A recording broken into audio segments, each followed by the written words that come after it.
Hello everyone, स्वागत है आप सबका। मेरा नाम है प्रवीण चक्रवर्ती और आज हम लोग डिस्कस करने वाले हैं एक ऑप्टिक्स से रिलेटेड क्वेश्चन जो कि जेई में पूछा गया है। तो आई होप कि आपने मेरे प्रीवियस लेक्चर्स देखे हुए होंगे और आपको इस तरह के लेक्चर्स को आपके लिए बहुत ज़्यादा हेल्पफुल रहा होगा। तो देखिए इस क्वेश्चन में क्या कह रहा है कि एक्सटेंडेड ऑब्जेक्ट है, ठीक है, is placed at the point O. यहाँ पर एक पॉइंट ओ पे प्लेस्ड किया गया 10 centimetre in front of a convex lens. एक कॉन्वेक्स लेंस है जिसमें L1 है, जिससे 10 सेंटीमीटर के डिस्टेंस पे रखा गया। दूसरा है कॉन्केव लेंस है जिससे 10 सेंटीमीटर बिहाइंड इट, यानी इस लेंस से 10 सेंटीमीटर पीछे रखा गया है। सोन इन द फिगर, जो कि आपको क्वेश्चन में बोला गया। The radii of the curvature of all the curve surfaces, ठीक है, यहाँ जितने भी कर्व सर्फेसेस हैं, यहाँ जैसे कि इसकी कर्व सरफेस है, यहाँ टोटल 4 कर्व सरफेसेस है, देख सकते हैं आप यहाँ 4 कौन, इसकी मैं बात कर रहा हूँ, इसकी 2 3 4, ठीक है, सबकी 20 centimetre. Refractive index of both the glasses, both the lenses है, यहाँ पे जो लेंस है उनके रिफ्रैक्टिव इंडेक्स म्यू की वैल्यू 1.5 दी हुई है। तो आपको बताना इस पूरे सिस्टम की आपको टोटल मैग्निफिकेशन फाइंड आउट करनी है, ठीक है। ऑप्शंस जो हैं आपके स्क्रीन पे आपको दिख रहा होगा। देखिए ऑप्शंस जो हैं आपकी स्क्रीन पे कुछ इस तरीके से 0.8, 0.8, 0.4, 0.8, 1.3 और 1.6। ओके, तो वीडियो को पॉज करना है, आपको आराम से सॉल्व करना है, देन आपको मुझे कमेंट सेक्शन में बताना है कि इसका आंसर क्या हो सकता है, ठीक है। चलिए बढ़ते हैं। देखिए मैं बताता हूँ इसका सॉल्यूशन किस तरीके से। देखिए सबसे पहले बात ये है कि इस तरीके से कुछ सिस्टम दिया हुआ है कि लेंसेज का सिस्टम है, ये एक लेंस है, ये एक लेंस है, रिफ्रैक्टिव इंडेक्स दी हुई है। तो सबसे पहला, अगर आपको इसकी रेडियस ऑफ कर्वेचर दी हुई है इस एक कोई भी लेंस के, और रिफ्रैक्टिव इंडेक्स दी हुई है, तो आप लेंस मेकर फॉर्मूला का यूज करके इसका फोकल लेंथ फाइंड आउट कर सकते हैं। अगर हमें फोकल लेंथ पता चल जाता है तो इसके सामने इसका इमेज निकाल सकते हैं, और यही इमेज इसके लिए ऑब्जेक्ट की तरह काम करेगा, तो फाइनल हम भी इसका निकाल सकते हैं। तो आपको पता है कि जो टोटल मैग्निफिकेशन होता है वो product of the magnification of individual lenses होता है। यानी अगर हम इसका मैग्निफिकेशन फाइंड आउट करते हैं और फिर इसका भी मैग्निफिकेशन फाइंड आउट करते हैं, तो दोनों को मल्टीप्लाई करने पर हम होल मैग्निफिकेशन ऑब्टेन कर सकते हैं। ओके, तो मैग्निफिकेशन फाइंड आउट करने के लिए क्या करना होगा, पहले इसके लिए जो आपको लेंसेज के लिए मैग्निफिकेशन का फॉर्मूला पता ही होगा, वो होता है V/U, ठीक है। ये आपको पता होता है कि वो M is equal to V/U के फॉर्मूला पे काम करता है। तो ओके, तो हमें स्टार्ट करना है अब इस तरीके से प्रोसेस को। मैंने प्रोसेस आपको समझा दिया है। देखिए सबसे पहला हमने लेंस मेकर फॉर्मूला को यूज़ किया, 1/f is equal to mu minus 1/1/r1 minus 1/r2, ठीक है। अगर हम पहले बात करते हैं, पहले कन्वेक्स लेंस के लिए अगर हम बात करते हैं, तो उसके लिए R1 जो था आपके लिए इस तरह से, R1 जो है पॉजिटिव है, R2 जो है नेगेटिव है, तो -20 और रिफ्रैक्टिव इंडेक्स हो गया 1.5।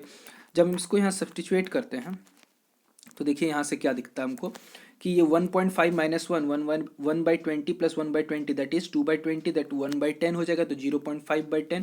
तो यहाँ से फोकल लेंथ आ गया 20 सेंटीमीटर, पॉजिटिव में दिख रहा है, यानी आपको पता चलता है कि ये कॉन्वेक्स लेंस की है, ठीक है। तो ये हो गया पहला लेंस की बात। अब हम दूसरे लेंस की बात करते हैं जो कि कनकेव है। तो कनकेव लेंस का भी वही होगा।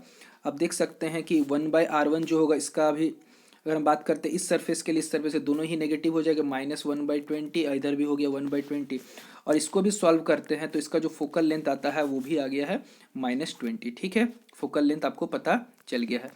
अब हम बात करते हैं फर्स्ट लेंस पे फोकस कर, ये है फर्स्ट लेंस की, यानी हम इसको, मैंने बात कर रहा हूँ फर्स्ट लेंस का। इसका जो फोकल लेंथ है वो है 20। ऑब्जेक्ट जो है वो आपका 10 सेंटीमीटर पे रखा हुआ है, यानी यू हो गया आपका 10, एफ है इतना। आपको ये होता है लेंस फार्मूला, थीन लेंस फार्मूला, जिसको कहते हैं 1/v minus 1/u is equal to 1/f। तो 1/v प्लस 1/10 हो जाएगा इक्वल टू 1/20, माइनस प्लस को उधर लेके जाके हो गया है माइनस। सो अगर हम इसको सॉल्व करते हैं तो ये पा जाते हैं, इसका v का वैल्यू हो गया -20। यानी अगर आपने 10 पे ऑब्जेक्ट को रखा है तो इमेज आपका 20 पे बनेगा। रे डायग्राम सब समझ सकते हैं। तो जो मैग्निफिकेशन होगा, अगर हम मैग्निफिकेशन निकालने की बात करते हैं फर्स्ट लेंस की, वो होता है V/U, यानी -20/-10 कट जाने वाला है, तो जो कि होने वाला है 2, ठीक है। और एक चीज़ देखिए, यहाँ M की वैल्यू आई है 2, यानी प्लस में आया, यानी इमेज जो होगा वो वर्चुअल तो होगा ये, और साथ साथ लार्ज भी होगा, 2 टाइम्स लार्ज होगा, ठीक है। तो आपको समझ में यहाँ तक आई थिंक आपको कोई दिक्कत नहीं आएगी। कोई भी दिक्कत अगर आए तो आप कमेंट सेक्शन में कमेंट करके पूछ सकते हैं।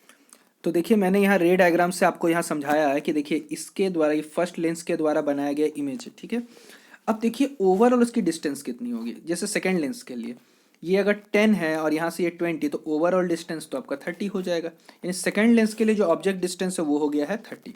ओके, तो देखिए यू हो गया है आपका, दिखाई देता है यहाँ से यू कितना दिखाई देता है -30, फोकल लेंथ था -20। आप जानते हैं लेंस फार्मूला लगाएंगे, 1/v minus 1/u is equal to 1/f, तो यहाँ से u का वैल्यू हो गया है -30, तो यहाँ +30 आ जाएगा और इक्वल टू -1/20।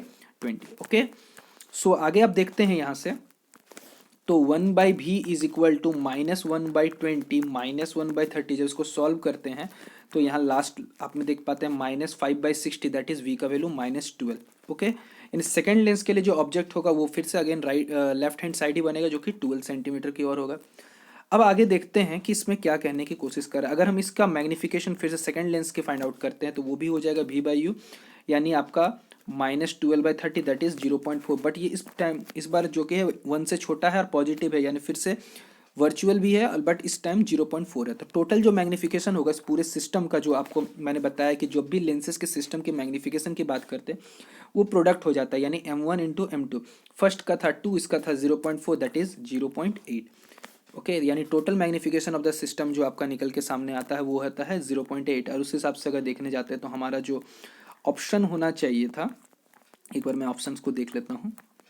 देखिए, option number B is your right answer. I hope कि आपको ये क्वेश्चन अच्छे से क्लियर हो गया होगा। कोई भी डाउट है तो आप कमेंट सेक्शन में कमेंट करके पूछ सकते हैं। Thank you.